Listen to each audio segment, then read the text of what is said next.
दोस्तों, आज हम जो स्प्रे कर रहे हैं वो कर रहे हैं जी, एक तो इस प्रोडक्ट की पोटाशियम साइनेट, जिसमें पोटास 23% और magnesium 11%।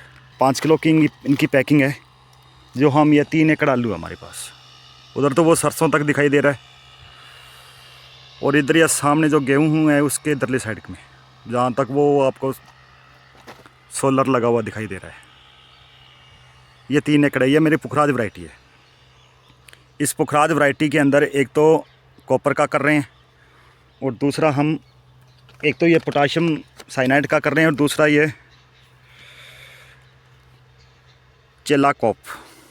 Copper.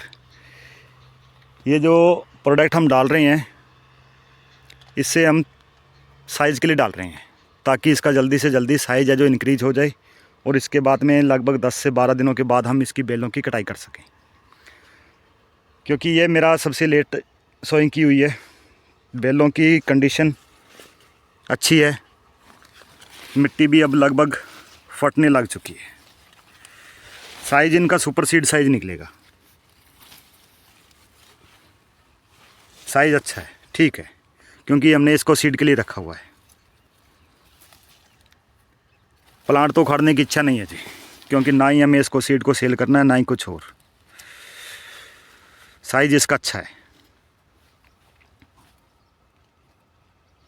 Super seed size लगभग 20 दिनों के बाद हम इसकी हार्वेस्टिंग करेंगे। ये देखिए,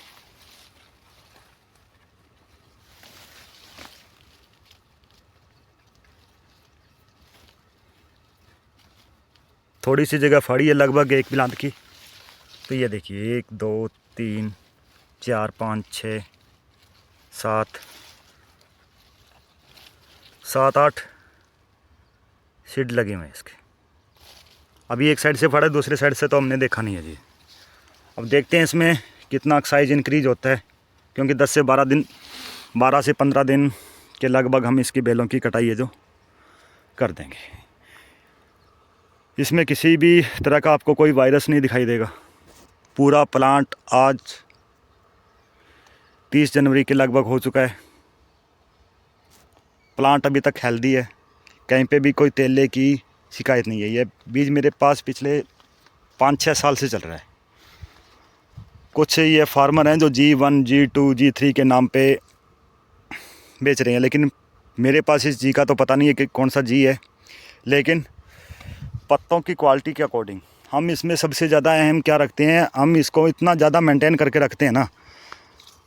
एक तो अपनी फसल में हार्मोन वगैरह नहीं डालते। अब अगर हार्मोन नहीं डालेंगे तो उससे हमारी थोड़ी सी यील्ड तो कम होगी, लेकिन जो हमारा बीज है वो लॉन्ग टाइम चलेगा।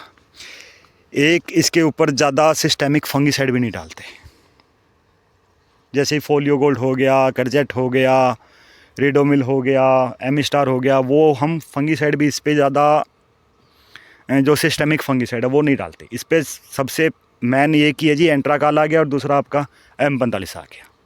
उसकी हर 10-15 दिन पे एप्लीकेशन हो जाती है। और माइक्रो न्यूट्रेंट इतने डालते हैं जितना कि आप सोच नहीं सकते।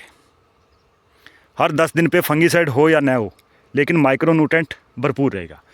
जब हम पूरी फसल में माइक्रो न्यूट्रेंट भरपूर डालते हैं तो उससे हमारा जो नेक्स्ट ईयर में जो हम इसको सीड सोइंग करेंगे ना, तो उस समय हमारा जो फ्रूट है वो ज़्यादा अर्ली तैयार होगा, क्योंकि उस सीड में इतना उसने हमने माइक्रो न्यूट्रेंट दे रखा है। यानी कि जितने 16-17 जो भी तत्व हैं, जितने भी मार्केट में चल रहे हैं, सब के सब इस खेत में डाले हुए हैं, बेसल में, और दूसरा ऊपर से। आगे की जानकारी लेने के लिए हमारे साथ बने रहें। Thank you.